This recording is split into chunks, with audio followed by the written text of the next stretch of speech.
আপনাদের এলাকার থেকে চেয়ারম্যান নির্বাচন করবেন হাফেজ মাওলানা মনোয়ার হোসেন মুমিন। আপনারা তাকে সমর্থন করবেন। একজন আলেম, তরুণ, সব কোরআন হাদিস, এতক্ষণ কোরআন হাদিসের আলোচনা করছি না? না, এটাতে এনে এমন কিছু বলা হয়নি, এটা আপনি ঘোলাটে করতেছেন। এটা সিম্পল। আমারে জ্ঞান দেওয়ার মতো আপনার কিছুই নাই। আপনি থেকে আমার শিখতে হবে না, আপনি আমার থেকে শিখবেন। আপনি আমারে কি শিখাবেন? আপনার শিখার মতো আপনার কিছু আছে? কি বলেন আপনি? আপনার এই মাহফিল আমার 14টা সিরিয়ালে থাকে, আপনি কি আমাকে শিখাবেন? আচ্ছা বলছি, বললে কি হয়েছে? একটা ভালো কথা বলছি, খারাপ বলছি? একজন আলেমের পক্ষে বলছি, আপনার পক্ষে আমি বলবো, সমস্যা কি? কি বলেন না বলেন? একজন আলেমের পক্ষে বলবো না, আপনার পক্ষে আমি বলবো, সমস্যা কি? এইগুলো এত ছোট মন মানসিকতা নিয়ে চলেন না তো। প্রচারণা করি নাই তো, প্রচারণা করলে তো মিছিল করতাম, স্লোগান দিতাম। আমি কি কোনো স্লোগান দিছি? সমস্যা নেই। এটা এমন কোনো বিষয় না যে হ্যাঁ বললেই যে সে কিছু হয়ে যাব।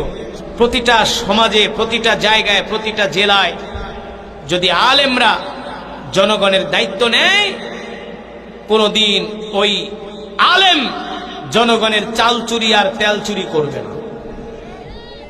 ইনশাআল্লাহ চ্যালেঞ্জ করে বলতে পারি, দেখবেন যে আলেমরা এমপি হয়েছে 5 বছর পরে 2 টাকার দুর্নীতিও ধরতে পারবেন না। ইনশাআল্লাহ ধরতে পারবেন না। এমপি ছিলেন মাওলানা সাইদি রহমতুল্লাহ আলাই, মতিউর রহমান নিজামী, আলী হাসান মুজাহিদ। মতিউর রহমান নিজামী শিল্পমন্ত্রী ছিলেন, তার মন্ত্রণালয়ে 2 টাকার দুর্নীতি দেখাইতে পারে না। মুফতি ফজলুল হক আমিনী, মুফতি শহীদুল ইসলাম এমপি, এ আপনাদের পাশে নড়াইলে, যার সাথে শেখ হাসিনা হারছে, 2 বারের এমপি। এখনো নড়াইলে গেলে নড়াইলের হিন্দুরা পর্যন্ত বলে মুফতি সাহেবের মতো এমপি আজ পর্যন্ত পাই নাই। আলেমরা দুর্নীতি করে না, জনগণের সম্পদ চুরি করে না। এই জন্য আলেম প্রতিনিধি দরকার, ঠিক কিনা? শুধু আলেমদের কথা বলবো না, আলেমরা ছাড়া অন্য দলেও যদি নামাজি, দিনদার, ভালো লোক থাকে, পরহেজগার, তাকেও আপনারা সমর্থন করবেন। যদি ভালো আল্লাহওয়ালা হয়, কি বলেন?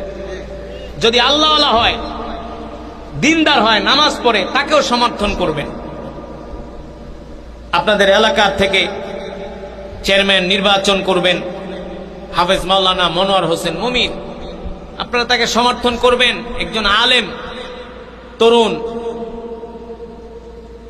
ইয়াং, এমন একজন তরুণ দরকার সমাজের নেতৃত্ব